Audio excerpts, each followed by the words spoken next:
Hello students, आज हम biology पढ़ेंगे। बायोलॉजी पढ़ने से पहले हमें हमारा सिलेबस पता होना चाहिए कि हमारा सिलेबस क्या है, या फिर इस बार हमें कितने चैप्टर्स पढ़ने हैं या कितने चैप्टर्स नहीं पढ़ने। तो सबसे पहले हम अपनी यूनिट्स के बारे में जानते हैं और चैप्टर्स के बारे में जानते हैं।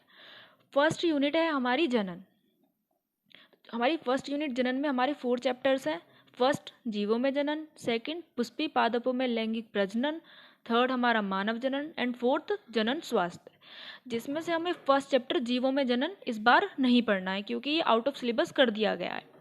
सेकंड यूनिट आती है हमारी आनुवांशिकी तथा विकास, जिसमें हमारे 3 चैप्टर्स हैं। फर्स्ट हमारा वंशागति तथा विविधता के सिद्धांत, सेकंड वंशागति के आणविक आधार एंड थर्ड विकास। तो इस बार हमें इसमें विकास चैप्टर नहीं पढ़ना है। उसके बाद हमारी थर्ड यूनिट आती है मानव कल्याण में जीव विज्ञान। मानव कल्याण में जीव विज्ञान में हमारे भी 3 चैप्टर्स हैं। फर्स्ट हमारा मानव स्वास्थ्य तथा रोग है, सेकंड हमारा खाद्य उत्पादन में वृद्धि की कार्यनीति है और थर्ड हमारा मानव कल्याण में सूक्ष्म जीव। तो इस यूनिट में हमें हमारा सेकंड चैप्टर खाद्य उत्पादन में वृद्धि की कार्यनीति को नहीं पढ़ना है।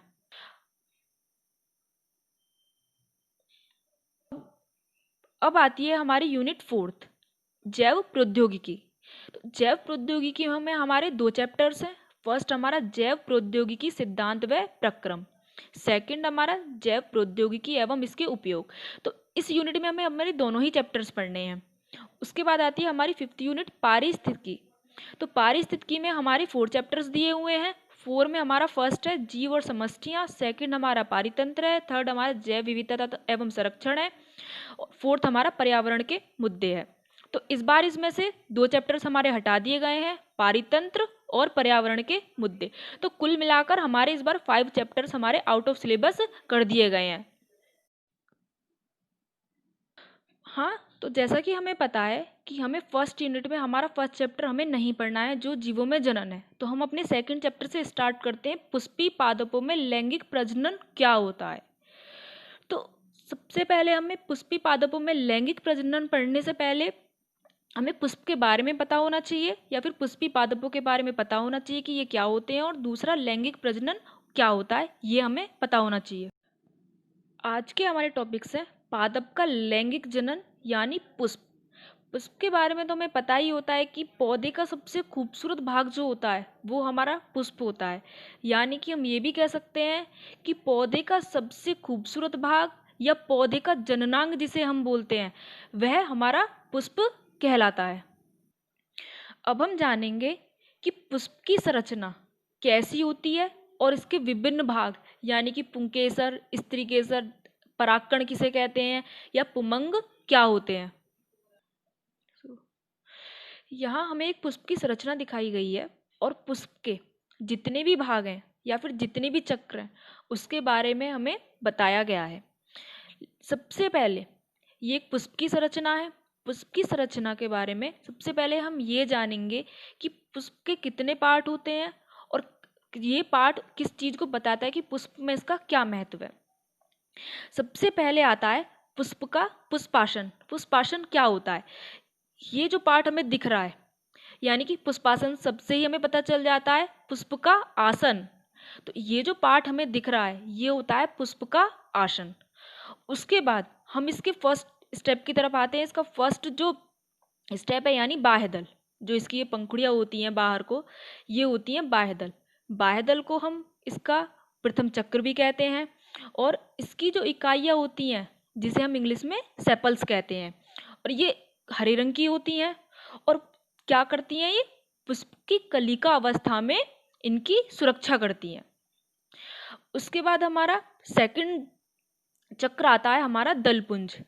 दलपुंज यानी कि जिसे हम इंग्लिश में कोरेला बोलते हैं, इसे हम दूसरा चक्र भी कहते हैं। दूसरा चक्र यानी कि ये जो हमारा तंतु है एक तरीके से ये हमारा दलपुंज हो गया। ये हमारा दलपुंज है, जो हमारा सेकंड पार्ट हमें यहाँ से जो पंखड़ी दिख रही हैं इसको हम दलपुंज कहते हैं। ये हमारा दूसरा चक्र भी होता है और इसे हम कोरेला बोलते हैं इंग्लिश में।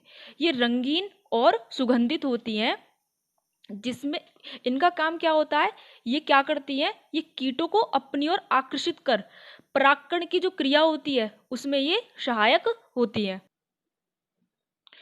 हम पुष्प के 2 चक्र के बारे में तो जान ही गए हैं। फर्स्ट हमारा बाह्य दल है, सेकंड हमारा दल पुंज है। अब आता है हमारा थर्ड चक्र यानी कि तीसरा चक्र। तीसरा चक्र हमारा क्या होता है? तीसरा चक्र को हम पुमंग या फिर पुंकेसर बोलते हैं। इसके 2 पार्ट होते हैं। फर्स्ट इसका होता है परागकोश, दूसरा होता है इसका पुतंतु। यानी कि ये क्या होता है, इसे हम, ये पुष्प का नर जन्नांग भी होता है या फिर इसे हम नर जन्नांग भी बोल सकते हैं। इसमें क्या होता है, इसमें पुंकेसर उपस्थित होते हैं और ये मेल गैमेट्स का निर्माण करते हैं। इसके बाद आता है पुष्प का चौथा चक्र यानी कि जो पुष्प का सबसे महत्वपूर्ण भाग है, जिसी में बीजांड बनते हैं या फिर जिसमें बीज का निर्माण होता है। थर्ड पार्ट होता है हमारा इसका जायांग, जिसे हम जायांग बोलते हैं, जिसमें हमारे 3 पार्ट आते हैं।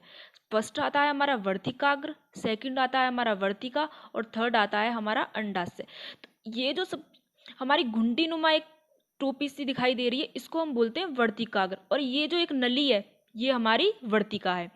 और पुष्प के सबसे नीचे जो ये गोल भाग होता है, ये हमारा अंडाशय होता है।